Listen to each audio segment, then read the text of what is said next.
희생자 명단을 내걸고 상처에 소금을 뿌리며 장사를 하는 자칭 언론도 있지만 세상은 분명히 달라지고 있다.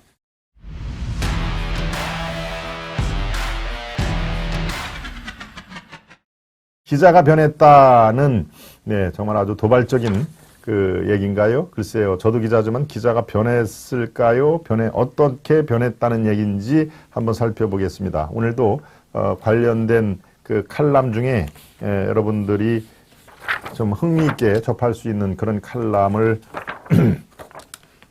말씀을 드리겠습니다.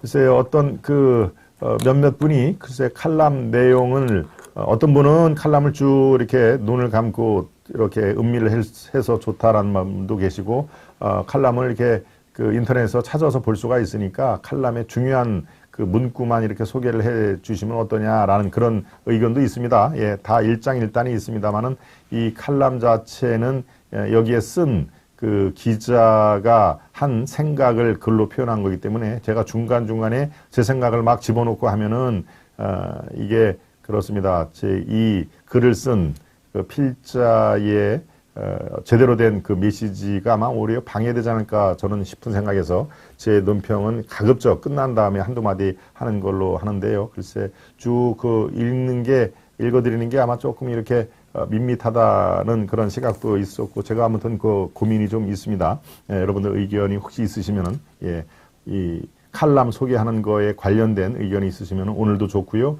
그 다음에 다음 주 목요일 날 우리 팬미팅 할 때도 여러분들 의견을 말씀해 주시면 좋겠습니다.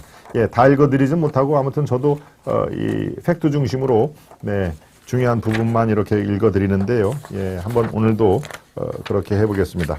네, 중앙 칼럼인데요. 이상원의 시시각각, 논설위원 이상원.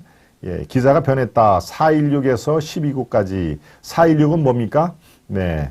4.16은 여러분들 아시다시피 세월호 그 참사가 일어났던 날이 4.16, 12구는 바로 이태원 참사, 그러니까 세월호에서 이태원에 이르기까지 기자가 변했다 하는 내용입니다.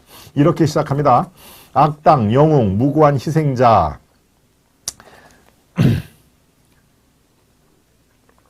참사 현장에서 기자의 눈과 발은 여기에 쏠린다. 초년병 시절에 그렇게 단련된다. 악당은 사람이 아닐 수도 있다. 부실한 제도, 그릇된 관행이 단도대에 올려지기도 한다. 영웅은 자기 직분에 충실했거나 위험을 무릅쓰고 인간애를 발휘한 보통 사람인 경우가 많다. 무고한 희생자는 비극적 사건이 얼마나 어처구니 없는 일에서 비롯됐는지를, 그리고 그 변고가 어쩌면 나와 내 가족에 닥쳤을지도 모르는 것이라는 끔찍한 현실을 실감케 한다. 이태원 참사에도 언론은 악당과 영웅을 쫓았다. 제 할 일 하지 않는 경찰 간부와 구청장이 그 좁은 골목을 더 좁게 만든 호텔과 그것을 방치한 공무원들이 여론의 심판대에 올려졌다. 현장에서 고군분투한 김백겸 경사와 다수의 시민이 영웅으로 조명받았다.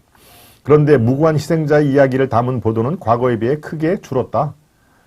158명의 희생자마다 말로 다 표현할 수 없는 아픈 사연을 안고 세상을 떠났을 것이고, 그 참사의 비극이 가족과 주변 사람에게 애절한 고통을 안겼을 터인데 무심하게 보일 정도로 이에 대한 보도가 적었다. 정치적 파장을 줄이려는 협잡이 이 현상의 원인이라고 주장하는 사람들이 나타났다. 정권이 배후에 있다는 음모론까지 덧붙였다. 뉴욕타임스 등 외신들은 희생자의 실명을 쓰며 유족을 인터뷰에 보도하는데 한국 언론은 희생자 명단조차 전하지 않는다며 억지를 부렸다. 권력가의 유착, 어림없는 얘기다. 그런 주문을 하면 머지않아 세상에 다 공개된다는 것을 아직도 모르면 바보다. 가정에 가정을 거듭해 그런 요구가 있었다고 해도 그걸 현장의 젊은 기자에게 전달할 만큼 언론사 간부가 어리석지 않다. 대형 사건의 한복판에서 뛰는 기자들은 그 어느 때보다도 예민하다. 사자가 끼어들 여지가 별로 없다. 사악하다고 할 때 그 사자입니다. 참사 발생 직후에 희생자들을 비난한 사람들이 있었다. 유흥지 인상을 강하게 주는 사건 발생지와 낯선 서양 풍습인, 할로윈데이 말씀하시는 거죠. 할로윈데이. 서양 풍습인 할로윈데이, 군중 밀집 요소가 그런 분위기에 일조했다. 희생자 이름을 그가 누군지 추정할 수 있게 하는 정보를 전하는데 기자들이 몹시 조심스러울 수밖에 없다. 당연히 희생자 사연 보도가 드물어진 이유다. 더 근원적인 이유는 대형 참사를 대하는 언론계 전반의 태도 변화다. 잠시 8년 전 세월호 참사 현장에 있던 기자가 쓴 글을 보자 가족들의 반응만 영상에 담기 바빴다 등 뒤에서는 아이들이 바닥에 빠져 죽고 있는데 내 카메라는 실종자 가족들의 눈물만을 향해 있었다. 수많은 매차는 그들이 통곡할 때마다 모기떼처럼 매달려서 상황을 붙잡고 있었다.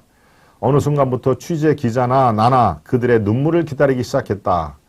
이게 바로 방송기자연합회가 낸 책 세월호 보도에 관한 저널리즘의 침몰의 한 대목이다. 네.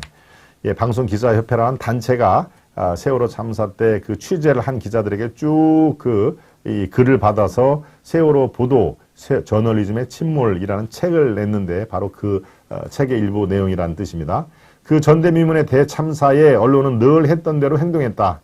9.4일생으로 생활한 학생에게 카메라를 들이대며 친구들 사망에 대한 감정이 무엇이냐고 물었고 넋놓고 바다만 바라보는 실종자 부모에게 아픈 가족사를 들춰내는 질문을 집요하게 던졌다. 언론 매체가 폭발적으로 늘어 사연 발굴 경쟁이 과열됐고 포털 조회수라는 당근이 그걸 부추겼다. 여기에 초기에 전원구조 오보 사태까지 겹쳐 언론이 원성을 샀다. 기레기라는 신조어가 널리 퍼지며 트라우마를 남겼다. 여러분들 기레기란 말이 세월호 참사 때부터 나온 조어입니다. 조어. 기자의 기, 그다음에 쓰레기의 쓰레기. 참 그렇게 나온 얘기인데 저도 언론인의 한 사람으로서 참 이 얘기를 들으면은 반성과 참 씁쓸한 마음이 아니 들 수가 없습니다. 기레기라는 신조어가 널리 퍼지며 트라우마를 남겼다. 언론계는 반성을 담아 재난보도 준칙을 만들었다. 길게 쓰여 있지만 핵심은 피해자와 주변 사람의 상처 치유가 최우선이라는 것이다. 8년 전 팽목항과 안산시에 있던 신참 기자가 어느덧 중견 기자가 당시의 지휘 책임자들이 언론사 주축이 됐다. 그들은 사연캐기라는 관행과 헤어질 결심을 한 것이다. 이제 칼럼은 이렇게 마무리를 짓습니다. 세월호 참사 뒤에 별로 변한 게 없다고들 말한다. 다행히 언론은 이렇게 다소나마 진화했다. 희생자 명단을 내걸고 상처에 소금을 뿌리며 장사를 하는 자칭 언론도 있지만 세상은 분명히 달라지고 있다 하는 내용입니다.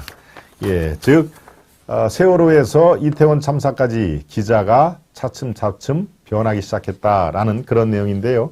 글쎄요, 여러분들은 이 내용에 어떻게 생각을 하십니까? 아마 찬성하는 분들도 있고 변하긴 뭘 변해. 이 기자, 그 기레기들은 뭐 절대 안 변해라는 말씀도 아마 해 주실 수가 있는 그런 내용이 되겠습니다.